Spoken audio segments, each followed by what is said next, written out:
Bismillahirrahmanirrahim. Assalamualaikum warahmatullahi wabarakatuh.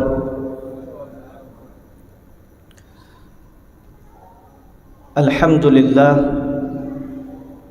wala hawla wala quwwata illa billah. Wassalatu wassalamu ala rasulillah Sayyidina Muhammad ibn Abdillah wa ala alihi wa sahbihi wa mawalah. Subhanaka la ilma lana illa ma 'allamtana innaka antal alimul hakim. Rabbi shrah li sadri wa yassir li amri wahlul 'uqdatam min lisani yafqahu qawli wa ba'd.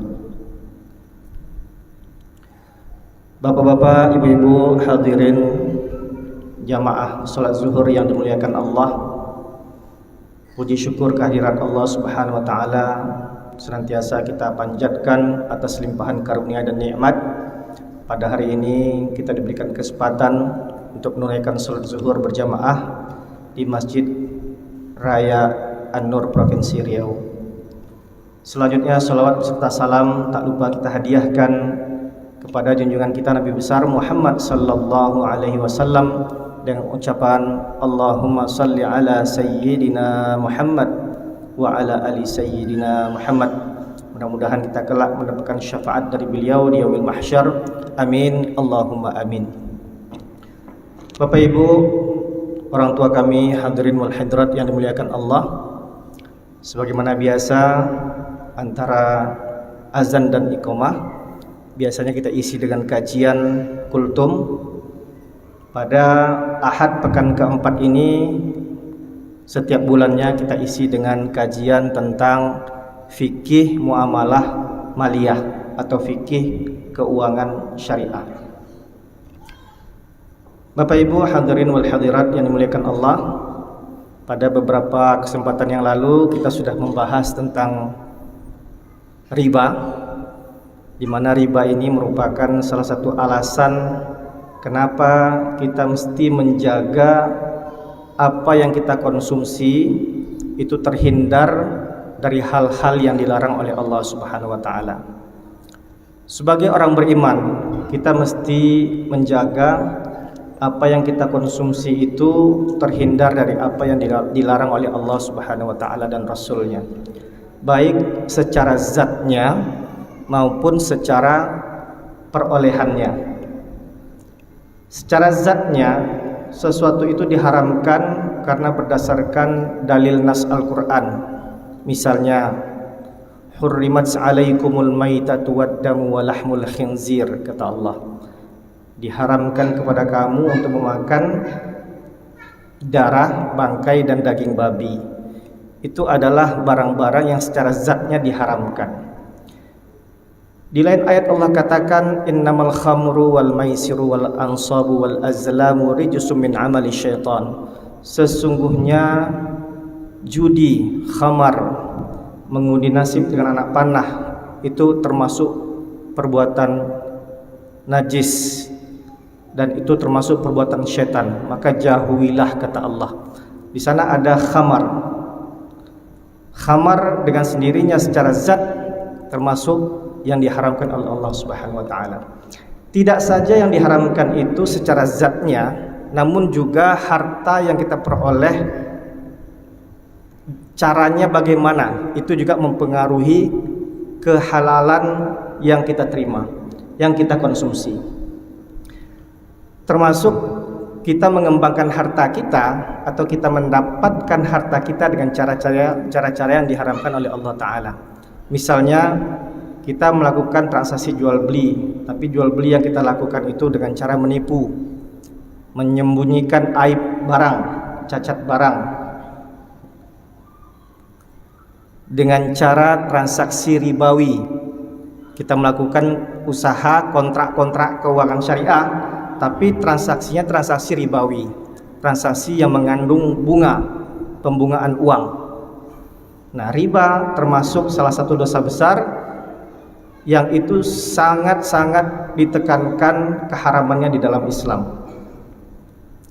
Bapak Ibu sekalian, hadirin wal hadirat, kita di dalam kehidupan sehari-hari kita pasti tidak pernah terlepas dari kehidupan ekonomi di mana kita melakukan transaksi keuangan.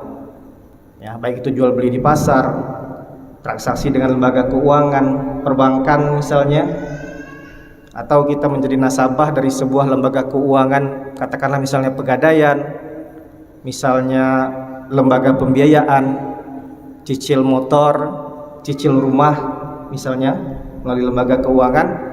Itu kita perlu pastikan bahwa skema pembiayaan yang kita lakukan dengan lembaga keuangan itu merupakan skema yang terlepas dari unsur ribawi, Bapak Ibu sekalian.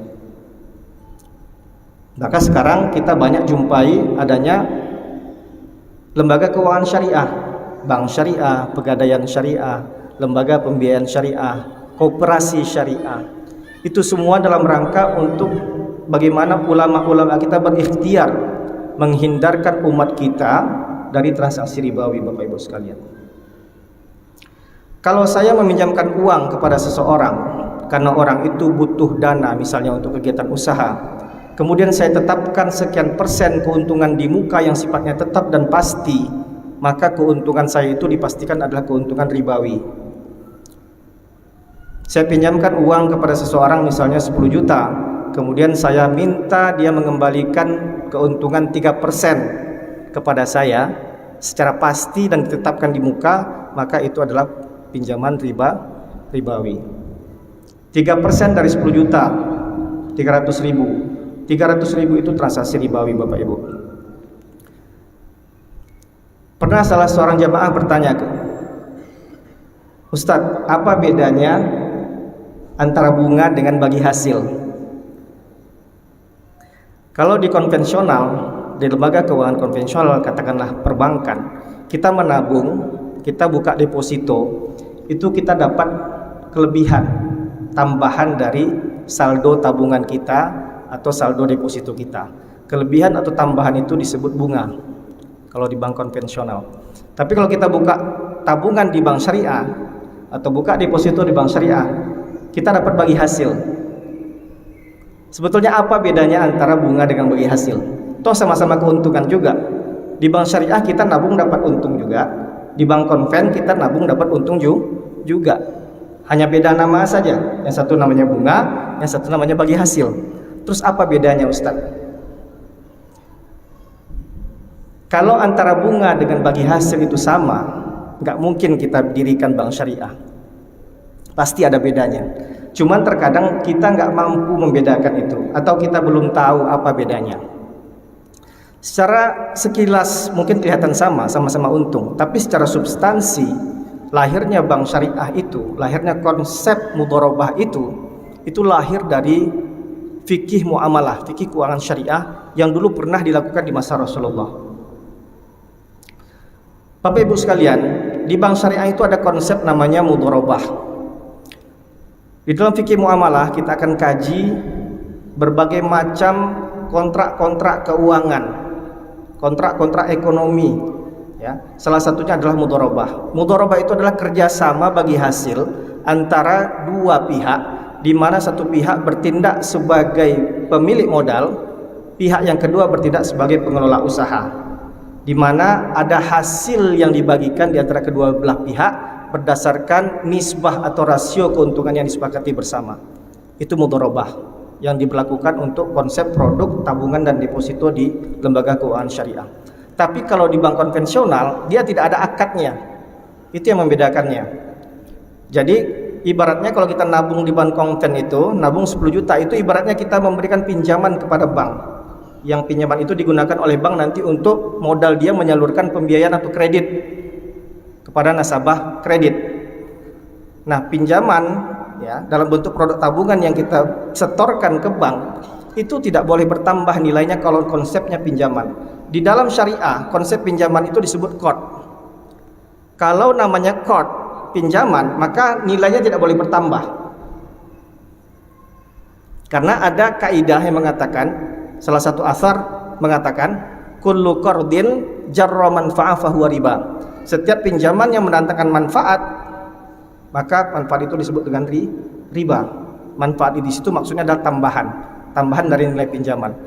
kita minjamin bank duit 10 juta dalam bentuk saldo tabungan, balik lagi ke kita, nanti ada tambahannya 3% misalnya, 300.000 ya. 300.000 itu adalah bunga Bapak Ibu sekalian. Keuntungan dari pengelolaan 10 juta itu setiap bulan kan bisa berbeda-beda, bisa untung, bisa rugi, bisa impas banknya, tetapi hasil yang didapatkan oleh si nasabah penabung itu tetap saja 300.000. Ini yang disebut dengan riba Bapak Ibu sekalian. Jadi dengan perjalanan waktu nilai uang bertambah tanpa ada risiko yang ditanggung oleh si pemilik modal ya. Pengelola usahanya mau rugi, mau untung, mau impas, pokoknya si pemilik modal dapat tambahan keuntungan dari nilai pinjamannya 3%, 300.000 yang dia dapat, sama ada rugi atau untung. Itu yang terjadi di bank konven. Sementara di syariah, nah di syariah gimana? Di syariah sama-sama nabung 10 juta, tapi konsepnya mudharabah, kerjasama bagi hasil. Jadi berbagi dari hasil Bapak Ibu ya, berbagi dari hasil. Jadi duit 10 juta tadi dikelola oleh bank syariah sehingga menghasilkan keuntungan. Keuntungan di bulan ini katakanlah misalnya 100.000, maka dibagi berdasarkan rasio yang disepakati bersama. Misalnya rasionya 50-50, penabung 50, banknya 50. Maka dari 100.000 tadi si penabung dapat 50.000, bank syariahnya dapat 50.000. Di bulan depan lagi ternyata keuntungannya 200.000 dari pengelolaan 10 juta tadi, maka bagi hasilnya 100.000. Jadi si nasabah ikut menanggung risiko dari hasil usaha nasabah, dari hasil usaha bank. Ketika hasilnya besar, maka bagian keuntungannya dibagi sama-sama besar. Nah, ketika terjadi penurunan usaha bank, misalnya pembiayaannya banyak yang bermasalah sehingga pengembaliannya juga agak bermasalah sehingga keuntungannya mengecil, maka ketika misalnya katakanlah keuntungannya hanya 50.000, maka bagian masing-masing pihak karena 50-50 ya 50.000, 25.000 gitu. Jadi disitulah letak keadilannya. Jadi berbagi dari hasil, bukan dari modal. Kalau persentase dikali modal, itulah yang disebut dengan riba, bunga pinjaman. Tapi kalau rasio persentase dikali hasil usaha, itulah yang disebut dengan bagi hasil, Bapak Ibu sekalian. Jadi ada rasio 50-50, 50-50, 60-40, 75-25, 90-10. Ada rasio bagi hasilnya. Yang dibagi hasilkan apa? Yaitu keuntungan.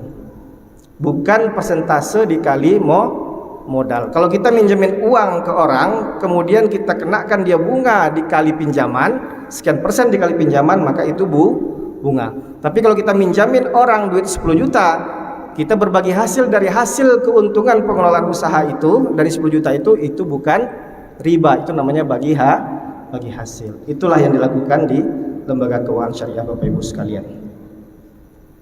Dalilnya mana? Dalilnya Quran surat Luqman ayat 34. Wa ma tadri nafsum madza taksibu ghada wa ma tadri nafsum bi ayyi ardin tamut.